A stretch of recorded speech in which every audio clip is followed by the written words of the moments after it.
예수께서 이 말씀을 마치시고 갈릴리를 떠나 요단강 건너 유대 지경에 이르시니 큰 무리가 따르거늘 예수께서 거기서 그들의 병을 고치시더라. 바리새인들이 예수께 나와 그를 시험하여 이르되 사람이 어떤 이유가 있으면 그 아내를 버리는 것이 옳으니까. 예수께서 대답하여 이르시되 사람을 지으시니가 본래 그들을 남자와 여자로 지으시고 말씀하시기를 그러므로 사람이 그 부모를 떠나서 아내에게 합하여 그 둘이 한 몸이 될지니라 하신 것을 읽지 못하였느냐.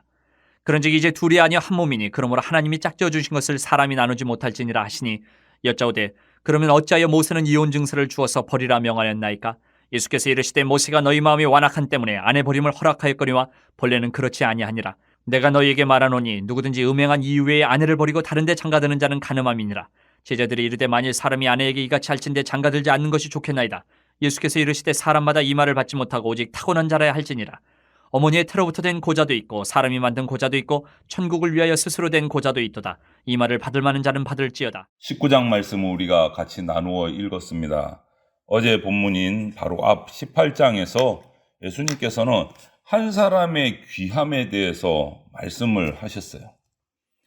그런데 오늘 바로 이어서 그 말씀이 마치자마자 오늘 본문에서 바리새인들이 그 말씀을 들었음에도 불구하고 자기에게 가장 가까운 반쪽 아내를 버리는 문제에 대해서 질문을 해요. 아니, 한 사람 귀하다고 그렇게 말씀을 하셨는데 그 말씀 마치자마자 아내를 버리는 것에 관한 질문을 한단 말이에요. 지금 우리가 살고 있는 이 세대는 그 예수님이 계시던 당시보다 더 쉽게 자신의 배우자를 버리거나 배신을 하는 시대가 됐습니다. 이렇게 결혼을 가볍게 여기는 이 시대 속에서 우리 그리스도인들은 달라야 됩니다. 오늘 예수님 말씀을 통해서 그 모습들을 우리가 살펴보려고 합니다. 바리새인들, 그 당시 어떤 사람들보다 성경에 대해서 잘 아는 사람들입니다. 성경을 아는 것으로 끝나지 않고 가르치기도 하는 사람이에요. 지도자급이에요. 그런데 그들은 예수님의 은혜가 흘러가는 그 현장에서 은혜 받는 게 아니고 예수님을 시험하는 집단일 뿐인 거예요. 오늘도 그렇게 이혼에 관해서 분위기를 깨는 그런 질문들, 공격하는 질문을 해요. 그들에게는 신학적 지식은 정말 풍부할 거예요. 정말 많이 알 겁니다. 그런데 그 지식이 지식으로 끝나고 눈앞에 있는 그 은혜를 거부하고 오히려 하나님의 일을 해방하는 일들을 하고 있어요. 예수님 주위에는 오늘 1절, 2절을 보면 우리가 알듯이 말씀에 굶주린 사람들, 병들어서 치유받기 위해서 예수님의 손길을 기다리는 사람들로 가득 차 있는데 그 사이사이에 반대되는 이 바리새인과 같이 예수님을 시기하고 질투하고 시험하기에 혈안이 돼 있는 사람들도 있다. 그래서 오늘 이혼에 관한 질문을 던져서 예수님을 곤란하게 하고 공경에 빠뜨리려고 하는 겁니다. 이들이 이혼에 관해서 질문을 하니까 모세의 율법을 가지고 질문을 하니까 예수님은 창조의 말씀, 창조 기사를 가지고 그 가정에 대한 가정의 기초에 대해서 그들에게 대답을 하십니다. 가정이랑 그저 그냥 남녀가 만나서 사는 것으로 끝나는 것이 아니다. 그것을 넘어서 하나님이 창조하신 기초 공동체이다. 이것을 가르쳐 주시고 있는 기초 공동체이다. 저도 그래서 이 말씀을 근거로 종종 이런 말씀들을 성도들에게 얘기합니다. 가장 작은 예배 공동체는 가정이다. 가장 기초다. 혼자 드리는 것은 혼자의 예배지만 공동체로서 드리는 가장 작은 공동체는 바로 가정이다. 예배 공동체는. 하나님이 창조하신 기초예요. 기초 공동체예요. 즉 결혼은 창조 기사에 포함되어 있는 하나님의 뜻이에요. 하나님의 뜻. 부부는 한 몸이기 때문에 깨어질 수 있는 관계가 아닌 겁니다. 오늘 6절 말씀처럼. 그렇기 때문에 이 바리새인들처럼 쉽게 이혼을 말할 수 없는 거라는 거죠. 예수님의 말씀은. 결혼의 소중함을 알지 못하고 이렇게 하나님의 뜻인 것을 알지 못하고 무시하는 태도가 죄가 된다라고 말씀하시는 거예요. 이혼하는 사람이 죄가 아니라 부부가 깨어진, 가정이 깨어진 자체가 죄이고 인간의 타락으로 인한 죄의 결과다라는 것을 말씀하십니다. 그래서 부부가 한 몸이 되는 것은 정말 그냥 좋아서 사랑해서 결혼하는 육체적인 하나로 끝나는 것이 아니라 깊은 영적 의미가 있다라고 말씀하시는 거예요. 하나님이 짝지어 주신 것입니다. 6절 말씀처럼.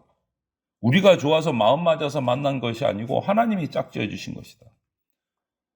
이 말씀은 우리가 배우자를 어떻게 대해야 되는지에 대해서도 말씀해 주시는 거예요. 그래서 하나님이 우리 가정을 세우시고 배우자를 만나게 하셨다. 하나님의 뜻 가운데 이루어졌다라는 것을 깨닫는다면 태도가 바뀌어야 되는 거예요. 그런데 오늘날 우리 현실을 보면 그렇지는 않은 것 같아요. 많은 부부들이 현실에서 이혼을 합니다. 우리나라도 예전에는 이혼율이 적다 했는데 이제는 만만치 않아요. 이혼율이 높아요. 하나님의 창조 질서의 문제가 아니고 이것은 인간의 죄 때문에 그렇다. 이혼하는 것. 부부 간의 갈등에 여러 가지 요인들이 있을 겁니다. 외적인 요인들이 있을 텐데 그 전에 그 속내를 깊이 들여다보면 죄의 문제에서 시작된다. 죄의 문제에서. 8절에 예수께서 이르시되 모세가 너희 마음의 완악함 때문에 아내버림을 허약하다. 결국은 그 내용이 뭡니까? 깊이는 너희 마음의 완악함, 죄 때문에. 부부간의 갈등의 깊은 내면을 들여다보면 서로의 죄의 문제 때문에 이 문제들이 이혼까지 이르는 문제들이 생긴다. 죄의 문제 때문이다. 그런데도 오늘날 이 시대는 이혼을 부부 문제가 어려울 때 해결하는 핵심 방법이다 라고 이렇게 얘기하기까지도 해요. 안 맞으면 찢어져야지 헤어져야지 이런 식으로 쉽게 얘기를 하는 시대가 되어버렸어요. 하지만 예수님은 그러지 않으셨습니다. 음행은 율법이 허용한 이혼 사유이지만 그 경우조차도 반드시 이혼해야 된다. 이런 원칙이 있는 건 아니다라는. 이혼할 수 있다.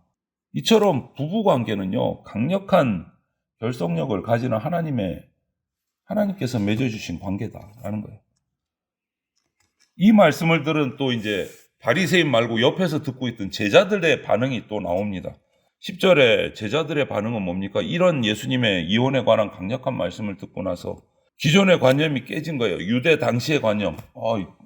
아내가 음행을 하면 이혼 증서해갖고 이혼하면 되지 이렇게 했던 이런 관념들이 깨져서 결혼에 부담을 느꼈던 것 같아요. 그래서 이럴 것 같으면 결혼하지 않는 게 낫겠습니다. 제자들이 예수님께 말하는 장면이 10절에 나와요. 이럴 것 같으면 너무 부담스럽습니다. 결혼 안 하는 게 낫겠습니다. 하지만 결혼이라는 것은 사랑하는 사람을 존중해주고 서로가 부족하지만 끝까지 인생을 같이 가려는 결단의 시작이에요.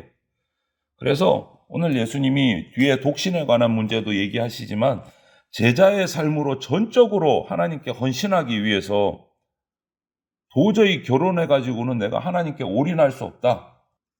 이 목적으로 독신의 삶을 살려는 것 말고는 그 외에는 하나님이 짝지어 주신 사람과 결혼해서 믿음의 가정을 이루는 것이 하나님의 뜻이다. 너희가 선택하는 게 아니다. 이렇게 말씀하신 하나님의 뜻이다. 이렇게 오늘 본문의 이 말씀을 보면서 유대에서 사역을 시작하신 예수님께 찾아온 이 바리새인들은 예수님을 시험을 해서 공경에 빠뜨리려는 목적으로 합법적인 이혼 사유에 대해서 예수님께 물었어요.